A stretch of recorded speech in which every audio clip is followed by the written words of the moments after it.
Olá, sejam todos bem-vindos. Esta é a aula de número 4 do curso de Introdução à Teoria dos Anéis e hoje a gente vai falar de existência de ideais maximais.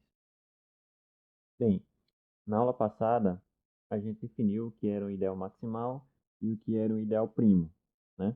Só que para essa coisa estar bem posta, a gente teria que ver que de fato eles existem, né? Não foi uma coisa inventada do nada, né? Não foi uma coisa que foi tirada do nada. Ela faz sentido e é sempre possível, aquela definição faz sentido e é sempre possível, na presença de um anel comutativo com identidade, a gente extrair pelo menos um ideal maximal. Bem, na verdade, essa resposta ela já foi parcialmente dada também na aula passada, né? Porque a gente viu que se a gente tiver num corpo, os ideais maximais num corpo, ideais de forma geral num corpo, são bem comportados, né? E, em particular, os ideais maximais, na verdade, não é ideais maximais, existe só um ideal maximal, que é o ideal nulo, né? A gente viu que só tem um ideal maximal e um ideal nulo. Então, no corpo, para corpo, isso já está bem respondido, eles existem e são únicos, né? Só tem o ideal nulo, né, no corpo. Bem, mas no ideal comutativo com identidade, isso é uma pergunta que ainda está aberta e eu pretendo respondê-la nessa aula, certo? Lembrando que essa aula de hoje é um oferecimento de Wolfgang Krug, né? Wolfgang Krug, Wolfgang Krug, né? E entendam bem, Krug, viu, no final, com R. E é devido a Krug a demonstração não, e é devido a cru esse resultado de existência de ideais maximais, certo? Então vamos já início à aula. Certo, e só lembrando, é bom sempre lembrar, a aula vai ter a mínima edição possível, então vou estar preocupado só se minha voz saiu bem no vídeo, beleza? Vamos lá. Só que para a demonstração desse teorema, a gente vai precisar de uns resultados de teoria de conjunto, certo? Resultados fortes e presentes em quase que sempre na teoria de conjuntos, e eu acho que poucos têm contato com esse resultado, que é o lema de Zorn, né? O lema de Zorn vai basicamente garantir a existência de uma gama de coisas, né? A grosso modo, ele garante a existência de muita coisa. Em geral, mostrar a existência de alguma coisa, quase que sempre, conheço alguma coisa que não use, mas quase que sempre vai usar esse lema de Zorn, certo?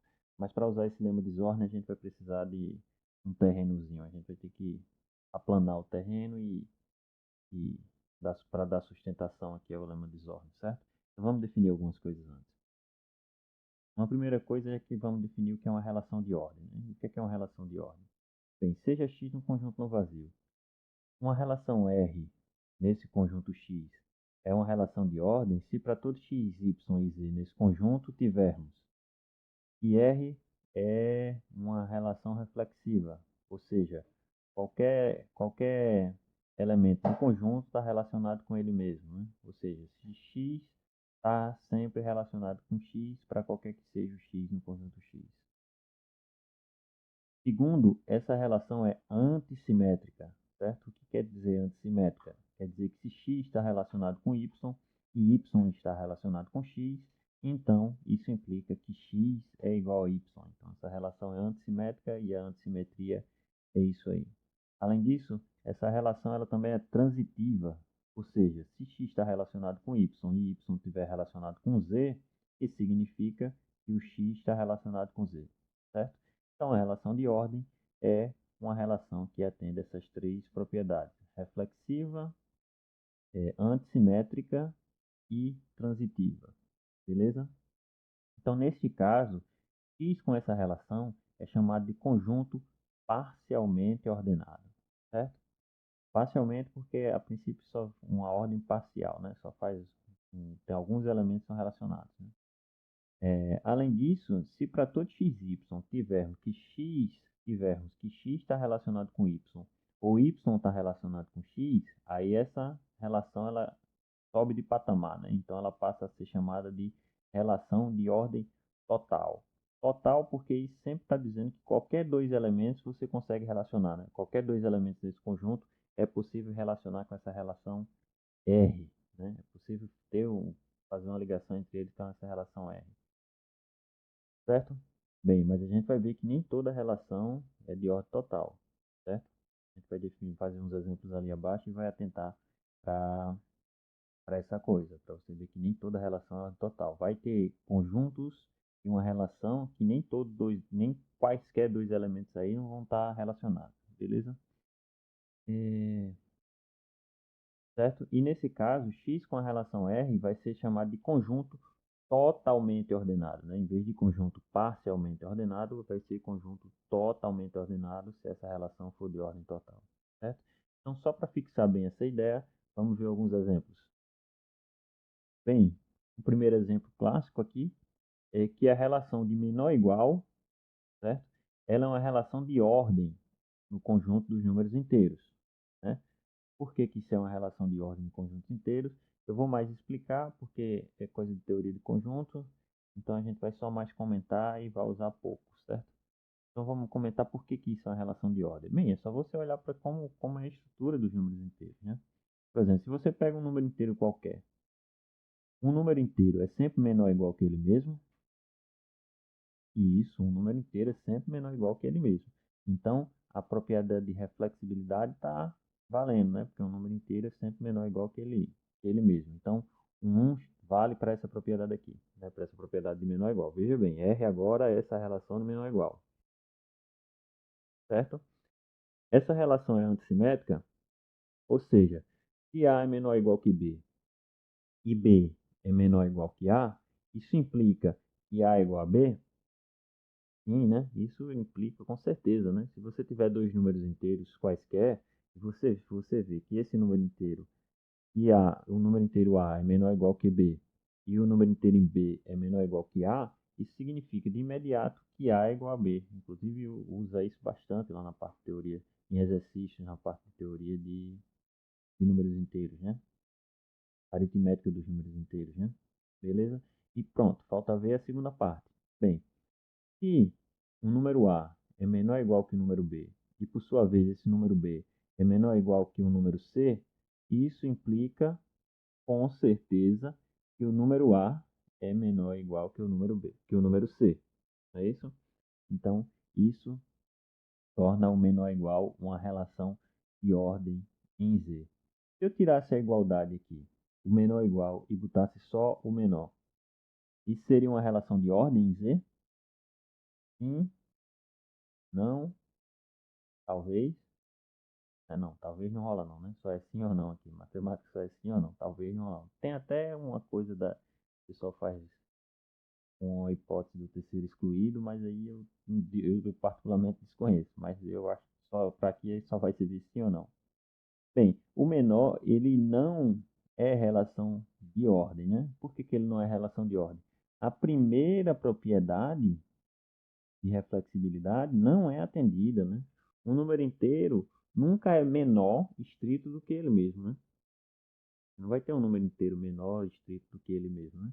Você tem que o número inteiro é sempre menor ou igual a ele mesmo, né? Beleza?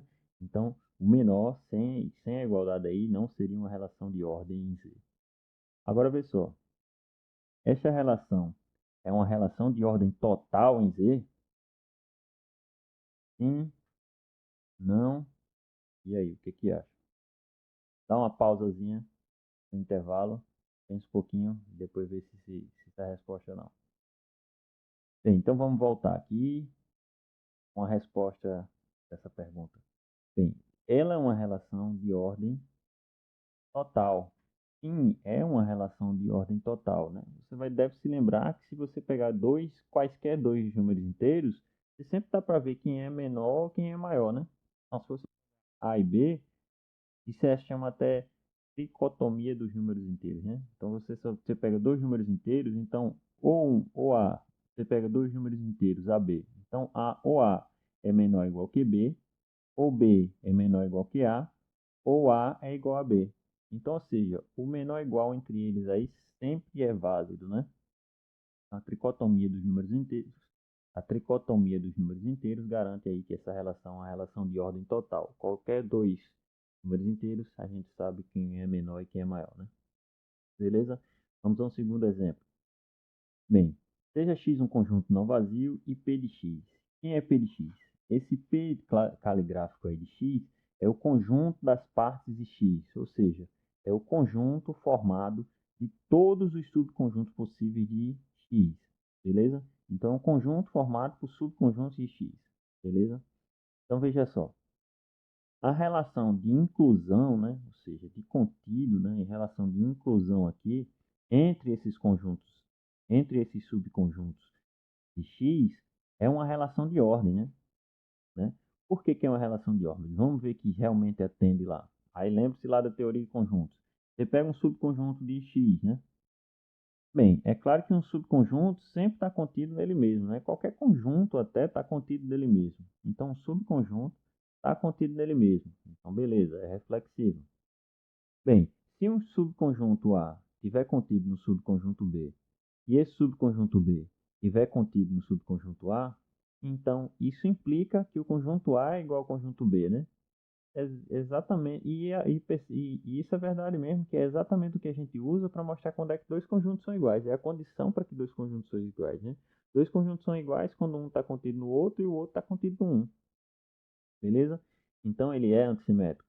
E transitivo, bem, claro que transitivo vai ser, né? Porque se um conjunto A estiver contido no conjunto B e o conjunto B estiver contido no conjunto maior ainda C, é claro que o conjunto A vai ter que estar contido no conjunto C. Beleza? Isso é uma relação de ordem, né? Agora, vê só. Essa relação é uma relação de ordem total? Bem, não. Essa relação não é uma relação de ordem total. Por que não é uma relação de ordem total? Bem, a gente está pegando subconjuntos de X, né? Então, nem sempre a gente vai pegar dois subconjuntos que você possa garantir que um esteja contido no outro, né? Qual é o exemplo que eu posso pegar aqui, dois conjuntos aí que não tenham relação nenhuma um com o outro? Claro, relação a respeito da inclusão. É se você pegar dois conjuntos de juntos, né? Se você pegar dois conjuntos em X aí que são de juntos, nem dá para garantir que um está contido no outro, nem que o outro está contido no um, né? Então, dá para relacionar assim com inclusão? Dá. Mas dá para relacionar quaisquer dois subconjuntos de X? Não. Se não dá para relacionar quaisquer dois conjuntos, então esse conjunto é um conjunto parcialmente ordenado, não totalmente ordenado, parcialmente ordenado. Beleza? Fixado então a ideia de relação de ordem, vamos passar para uma próxima definição para a gente poder de fato ver o lema de desordem. Beleza? Então vamos lá.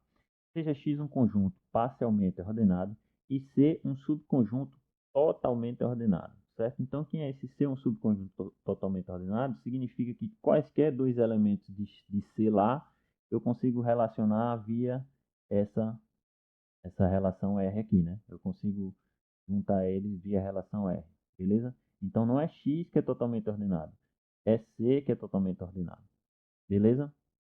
Então, diremos que um elemento X é uma cota superior para esse conjunto totalmente ordenado C em X, quando Y estiver relacionado com X para todo Y em C, certo? Então, ó, a cota superior, ela não precisa estar no conjunto C, certo? Não necessariamente a cota superior está no conjunto C. A cota superior é um elemento do conjunto X, certo? Ele é do conjunto X, não necessariamente é do conjunto C, ele é do conjunto X. Então, o elemento é cota superior, ou seja, é um X, é uma cota superior para C, quando não tem ninguém maior entre aspas, eu estou fazendo aqui entre aspas com as mãos, mas vocês não estão me vendo no vídeo, mas é meio estranho.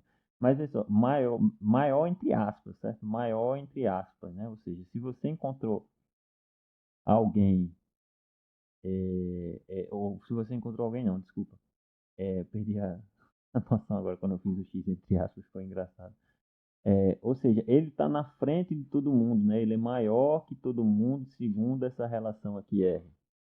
Beleza? Agora se lembra, maior entre aspas, né? Ele está na frente de todo mundo de C, né?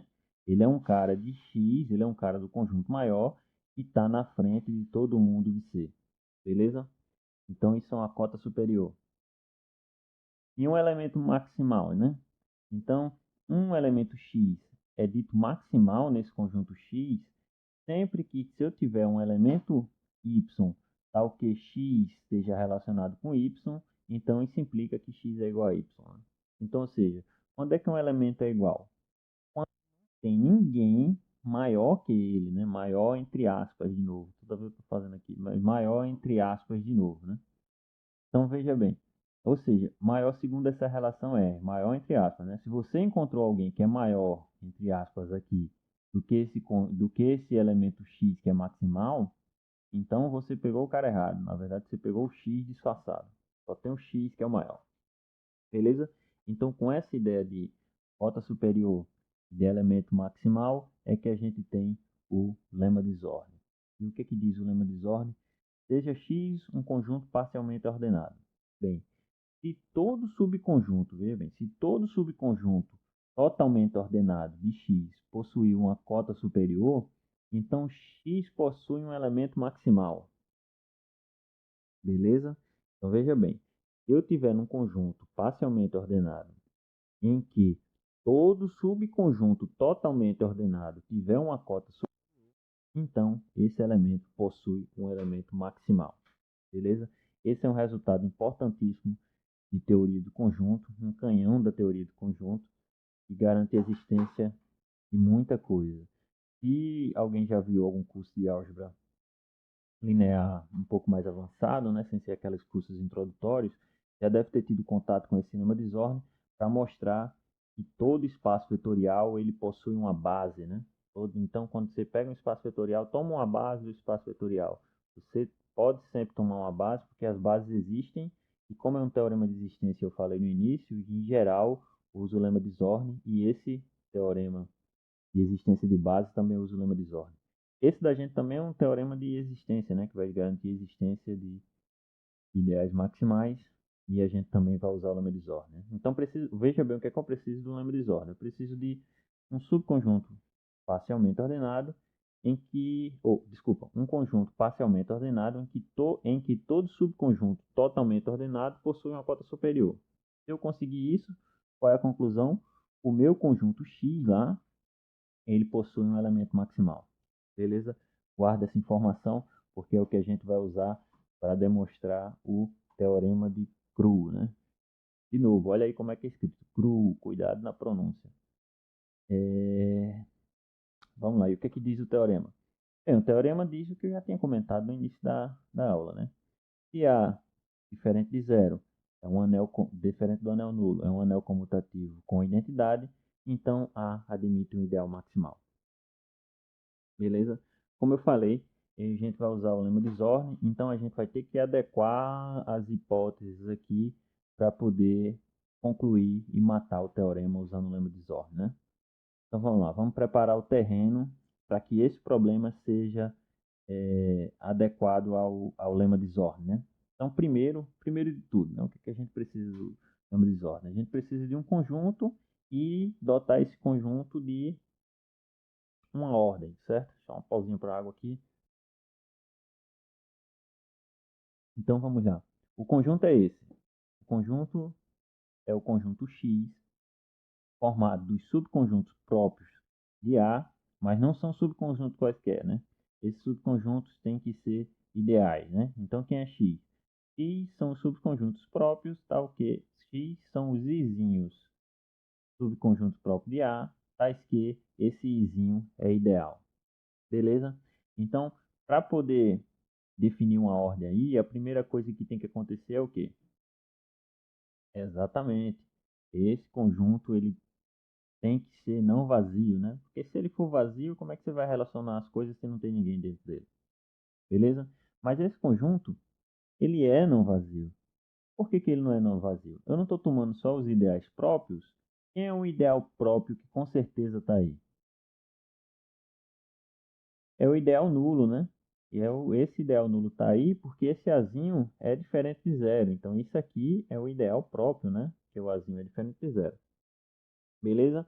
Então, definido o meu conjunto, vendo que ele é Vendo que ele é não vazio, a gente já pode tentar dar uma ordem a ele, né? Tentar não, porque aqui eu não vou tentar e dar errado e voltar, né? Aqui eu já vou definir a ordem que dá certo para que, que vai fazer com que o teorema dê certo, né? Então vamos lá. E perceba também que a inclusão é uma relação de ordem em X, né? E ela é uma relação de ordem, né? Porque esse X também é um subconjunto das partes, né? Só que eu estou restringindo algumas partes, né? Não estou pegando tudo, estou pegando só os ideais e que é próprio. Então isso é uma relação de ordem, beleza? Se não entendeu bem uma relação de ordem, você pode tentar escrever isso aí e vai ver que vai sair bonitinho que a inclusão aí é uma relação de ordem. Mas aí é o que eu falei lá do conjunto das partes. Então, beleza. A gente já está quase se adequando lá adequando o nosso problema ao lema de desordem, né? Então, beleza. A gente já tem um conjunto, já tem uma ordem parcial. Então, o que a gente falta? A gente falta verificar se todo subconjunto totalmente ordenado desse conjunto X possui uma cota superior. Se possuir, matou a pau aí o que a gente precisava, beleza? Então vamos lá, vamos ver que isso dá certo.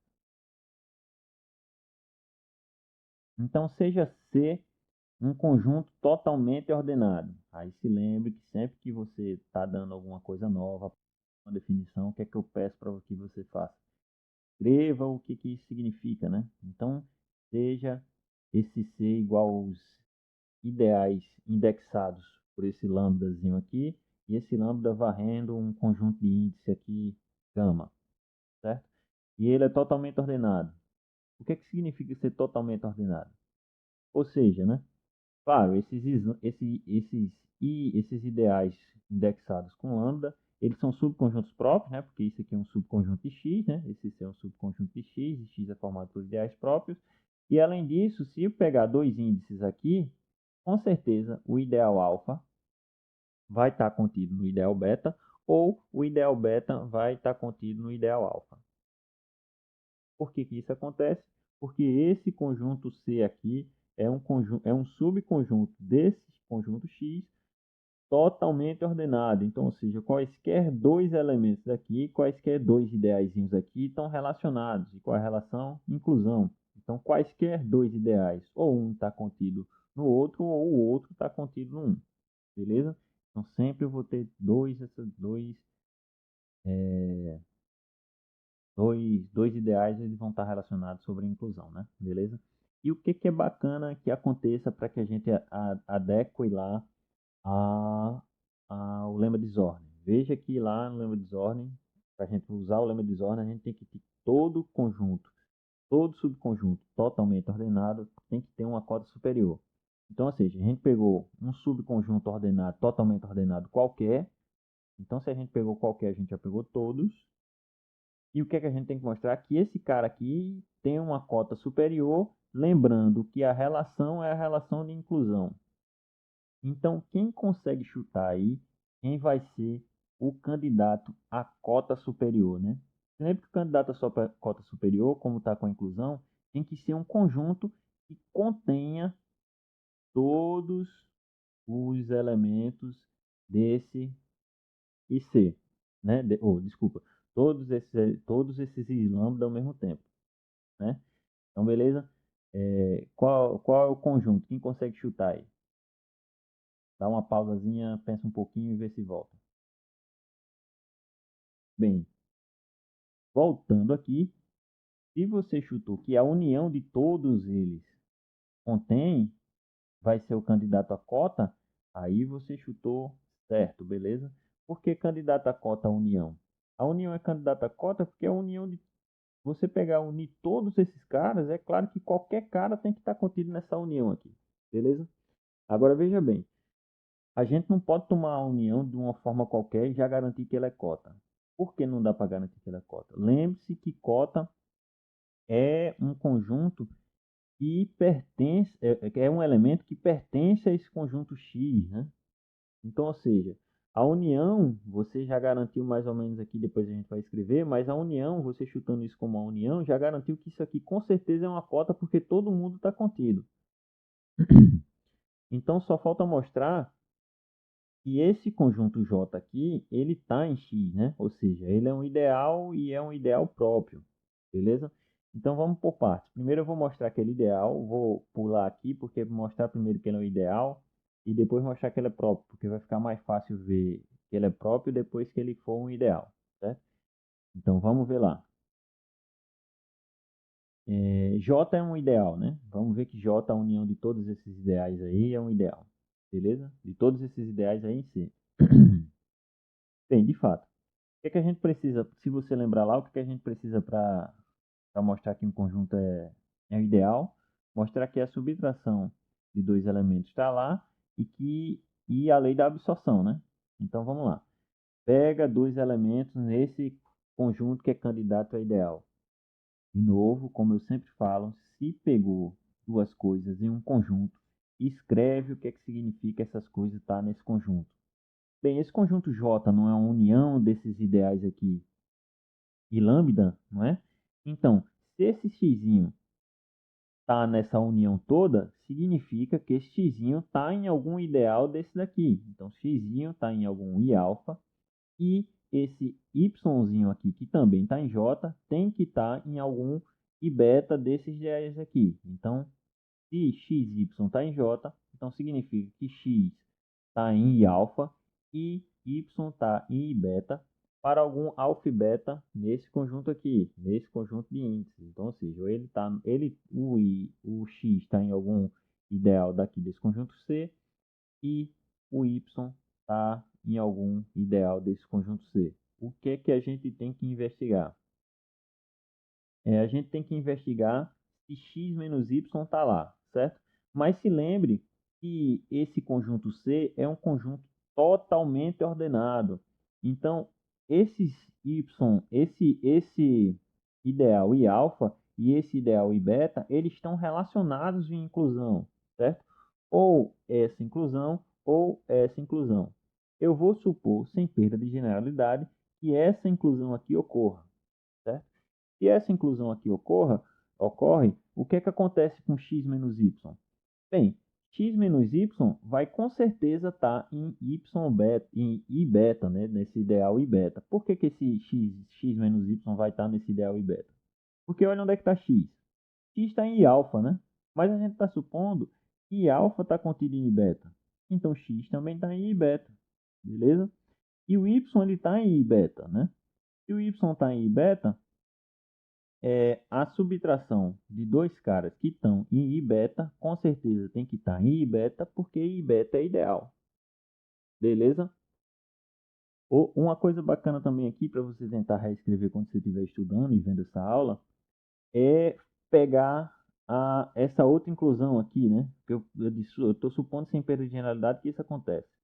Supõe agora que isso aqui aconteça, certo? Supõe que isso aconteça, você vai ter a mesma conclusão. Tenta só reescrever aqui esse negócio. Então, suponha que isso aconteça e usa a mesma ideia para mostrar agora que ou que y menos x vai estar em i alfa, né? A conclusão vai ser essa. Bem, mas o importante é que x menos y está em algum ideal i beta, né? Se ele está em algum ideal i beta, então ele está na união de todos. Beleza? Se está em algum, está na união de todos. Então, a primeira parte a gente já mostrou que a subtração cara está lá. Mas isso que a gente está querendo mostrar que isso aqui é um ideal, né? Então, o que é ideal, está faltando mostrar a lei da absorção. Então, bora para a lei da absorção. Bem, seja A um elemento qualquer no anel, né? Claro que como I alfa é um ideal, A vezes X vai estar em I alfa, né? Esse I alfa é ideal. Ah, mas que esse AX estivesse na união. Bem, mas se AX está em alfa, significa que esse AX está na união de todo mundo, né? Para estar na união só precisa estar em um, beleza? Então, de fato, esse I alfa, ou desculpa, então de fato, esse J, que é um de todos esses ideais, é um ideal. Aí vê só, eu acabei de responder um questionamento que eu deixei lá na primeira aula, e a união de ideais é um ideal. Eu mostrei aqui que a união de ideais é ideal, né? Não mostrei. Aqui a gente usou um fato importantíssimo para mostrar que a união de ideais é ideal, certo? Tem uma hipótese sobre esses ideais aí e lambdas, né? Lembre-se o que, que a gente está botando. Então, já está cheirando lá que alguma coisa lá tem que acontecer para poder que a união de ideais é ideal, né? Então, observe direitinho o que, é que a gente usou para poder mostrar que a união de ideais é ideal. Beleza? Então, não está respondida ainda aquela questão lá, porque esses ideais aqui são particulares, então é uma particularidade. Beleza? E esse IJ, a união desses caras todos aí, é um subconjunto próprio, né? É um subconjunto próprio. Por que que é um subconjunto próprio? Porque ele é a união de subconjuntos próprios? Não, não é porque ele é a união de subconjuntos próprios, né? Ele é um subconjunto próprio porque ele é um ideal e, além do mais, esses ideais são todos ideais próprios, né? Se esses ideais são todos ideais próprios, significa que o 1 não está em nenhum desses ideais. Se o 1 não está em nenhum desses ideais, quando eu tomar a união de todos, então o 1 ainda não vai estar na união de todos. Então o 1 não está em J, e 1 não está em J, e J é um ideal, então esse ideal é um ideal próprio. Beleza? Então esse J é um ideal próprio. Ou seja, esse J ele tá no conjunto X, e além do mais, como ele é a união de todo mundo, então qualquer ideal e alfa lá de C vai estar contido em J para qualquer que seja esse índice aqui, esse índice gama, beleza? Então J é uma superior para o conjunto C em X, beleza? Então veja, esse J não, de novo, esse J não precisa estar em C. Esse J só precisa que ele esteja em X. Beleza? Então, olha o que aconteceu. Você pegou um subconjunto. Você pegou um subconjunto, recapitulando tudo até agora, né? Porque agora a gente já está apto a usar o lema de desordem. Por que, que a gente está apto a usar o lema de desordem? Você pegou um subconjunto X, não vazio, muniu ele de uma ordem parcial, certo? Pegou um subconjunto qualquer totalmente ordenado desse X e mostrou que esse subconjunto tem uma cota superior. Então, o que, que esse conjunto X atende? Esse conjunto X acabou de atender que todo subconjunto totalmente ordenado dele vai possuir uma cota superior. Então, pelo lema de Zorn, existe um elemento maximal M que pertence a X, certo? Aí você vai dizer, oxe, professor, o negócio está estranho aí. O senhor relacionou conjunto com conjunto e o senhor relacionou com pertence. Fique atento aí. Conjunto, esse conjunto X, ele é formado por subconjuntos. Então, um elemento desse conjunto X é um conjunto também, né? Então, esse conjunto X é formado por conjuntos. Então, eu estou relacionando aí um elemento, que é um conjunto, que é um elemento, que é um conjunto, certo? Com esse conjunto maior, que é o conjunto X. Então, aí é pertence mesmo, não é contínuo, não. Certo? É um conjunto de conjuntos, esse conjunto X, né? É meio louco, mas é um conjunto de conjuntos. Beleza? É um elemento maximal. Mas veja bem o que é ser um elemento maximal. Está dizendo que esse ideal M é maximal com relação à inclusão. Ou seja, não tem nenhum outro ideal, subconjunto pode até que esteja, mas não tem nenhum outro ideal que esteja entre esse ideal M e o conjunto A, né? Porque está pegando os subconjuntos próprios lá, certo? Maximal com relação à inclusão. Então, ou seja, não existe nenhum outro ideal próprio de A que contenha esse ideal M, certo? Então, o que que esse ideal M é? Esse ideal M é o ideal maximal que a gente procurava lá no anel A. Beleza, pessoal? Então, a aula de hoje fica por aqui. É uma aula mais curta, porque essa aula é dura mesmo, é só para mostrar a existência. Dura, mas necessária, né? Porque a gente precisava ver que aqueles ideais maximais não era só um capricho, né? De fato ele existe. Ah, pessoal, me lembrei de uma coisa. Eu garanti a existência de ideal maximal, certo? E eu disse que nessa aula eu ia garantir a existência de ideais maximais E, consequentemente, e no início lá eu disse também que garantir a existência de ideais primos, né? Porque ideais maximais e primos, eles não foram definidos à toa, né? Então o teorema aí está faltando alguma coisa, né? Que eu só defini ideal maximal, né? De existência de ideal maximal. Bem, então para justificar isso daqui, dá uma olhada lá na aula passada todinha e você vai ver por que justificar que existência de ideal maximal garante também a existência de ideal primo, né? Assiste lá a aula passada e você vai ver. Não, brincadeira, eu vou responder agora, vou fazer vocês responder, olhar a aula passada toda não. Então veja só, por que garante? Bem, porque a gente viu o último resultado lá da aula, a gente garantiu que todo ideal maximal é primo. Então, se existem ideais maximais, como todo ideal maximal é primo, também existe ideal primo. Beleza? Então, com esse teorema de Cru aí, a gente garantiu aí a existência de uma vez só de ideais maximais e primos.